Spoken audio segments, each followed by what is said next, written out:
What's going on, guys? It's been a minute, I know. I was sick a couple weeks ago and had this lingering cough kind of going on still right now. I have a little bit of an upper respiratory infection I've been battling, even with meds. So hopefully this thing clears out real soon. They're busy doing a couple things. Haven't brewed, but it's time to brew.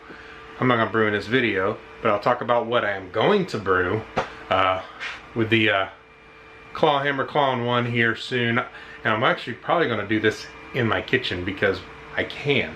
I'm just gonna take this unit, plug it in inside the kitchen, and I might even have my daughter help me brew this next batch of beer. So just a little something different, right?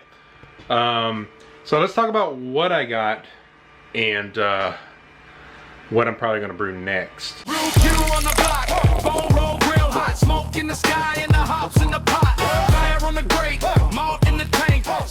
So I got a nice little package here, and I ordered 4 different types of beers. One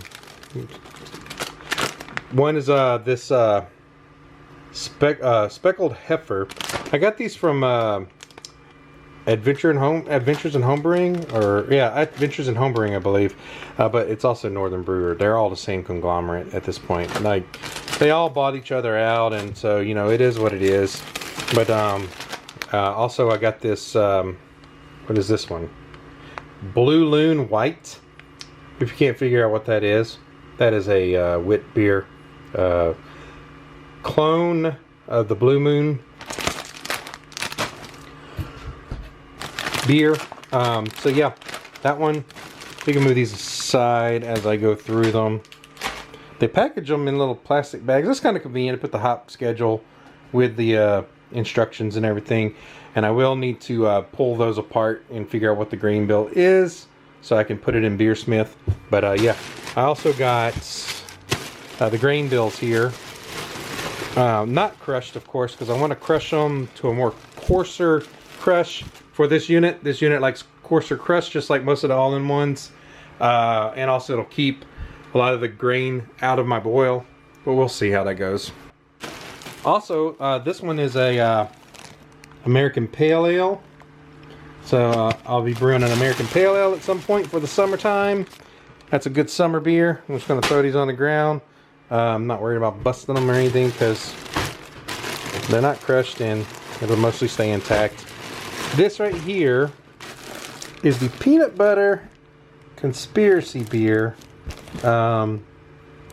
This is going to be a little darker beer. It's got some, looks like might be some black patent in here or chocolate. Can't really tell. Can't remember what was in this grain mill. It's got some oats in it for good mouthfeel. Nice creamy mouthfeel to the beer when I actually make it. And it did come with, I meant to show, let me see if it's in here. It should be in here. On the floor you go. Oh, we got some loose hops in here. Willamette hops. Looks like I got a couple of those. Oh, there's some more hiding back here. What are these? More Willamette hops.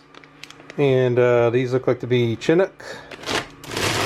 And this grain bill here is the speckled heifer, which we just talked about a minute ago. That's a cream ale, basically. That's the lightest beer I'll be making out of the next 4 beers I make. This one also has oats in it. What is this one? Oh, this is the Blue Moon. This has oats and wheat and everything in it. This is the Blue Moon clone. It will need this one right here. I will not drink it right away at all once it's ready to go. I found that this Blue Moon clone, most of the Blue Moon clones I've done, they do better with age. There should be some orange peel in that packet too, and I think there is. Was there? This is it right here. It's got yeah, it looks like it's got some orange peel here, and some coriander seeds that you crush. Usually that goes in the fermenter. Oh, here we go. This is what I was talking about. Now, this one has, come on, focus, camera. This one's got peanut butter essence or peanut butter flavoring. which is a little different than how I've made peanut butter beers in the past, but this might be the answer to my prayers as far as getting that peanut butter flavor in there without the destruction of the beer's head retention from the oils of the beer. But yeah, and then this looks like a packing slip. So yeah. Yep. So anyways, so I plan to brew. I'm gonna step on them. Move it on my way, beers. All right.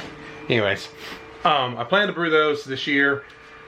I usually only do 4 to 5 beers a year. I don't drink a lot of beer these days as much as I used to. I do share it a lot, but I think 4 is a good starting point. I don't drink beers back to back like crazy. I'm getting older. Calories are a thing. I'm already kind of a fairly round fella. I don't need to add more roundness if unnecessarily, but enjoying a nice, good, delicious homemade craft beer from time to time at my house is also very much a nice luxury, and it is cheaper over the long haul versus going and buying a 6-pack or an 8-pack, because these beers, they'll stay good on tap, man, for a year at least. You can keep them on tap for a year, you'll be fine.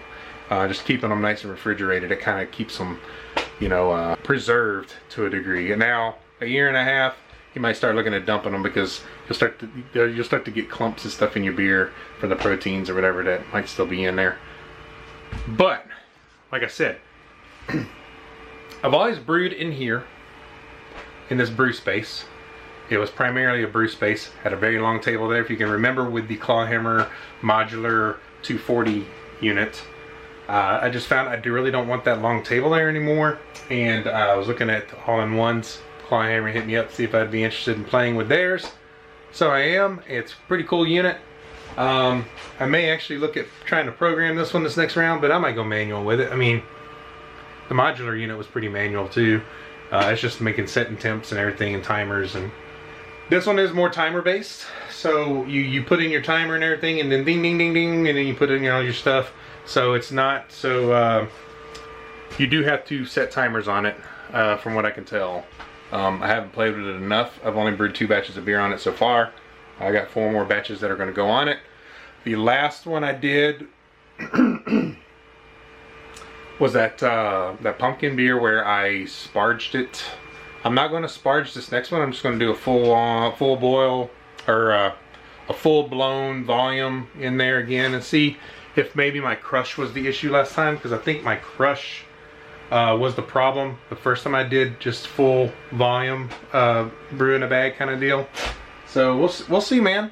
I did add 2 more printers, 2 new printers that are multicolor individual tool heads to my arsenal here. Those were a Kickstarter that I did. So 3D printing has taken over the room a little bit. Although I haven't been doing a lot of that. It's just become a very common fad these days. Almost everybody owns a 3D printer. So I may purge a few of them if I find that I kind of get away from the commercial aspect of using them and go to more of a personal aspect. Because right now I am doing more personal prints than I am any commercial ones. So anyways, there they are. Grains are on the ground. I'll put them back in the box over there.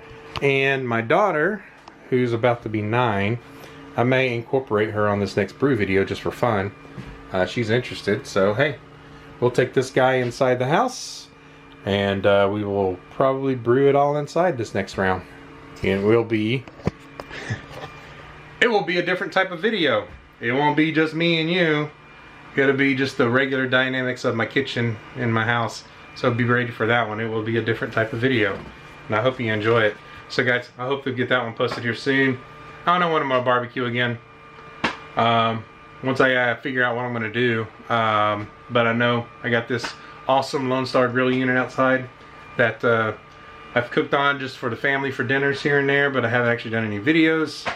But I have some ideas. It's just getting them into motion and actually doing them is my problem. So I hope to pick that up here soon. So cheers, guys. Thanks for watching. Hopefully this video wasn't too long. Just a little 10-minute or so. Hopefully that was enough for most attention spans out there. And I'll see you soon. Cheers. Yeah. Camera clicks on, steam in the glass. Grain dust swirling, stirring up the mash. Copper coil shine, thermometer lock. Timer on the board, bubble in the crock. Hops hit the kettle, citrus in the air. You can almost taste it through the lens right there. Brew-Q on the block, bone roll grill hot, smoke in the sky.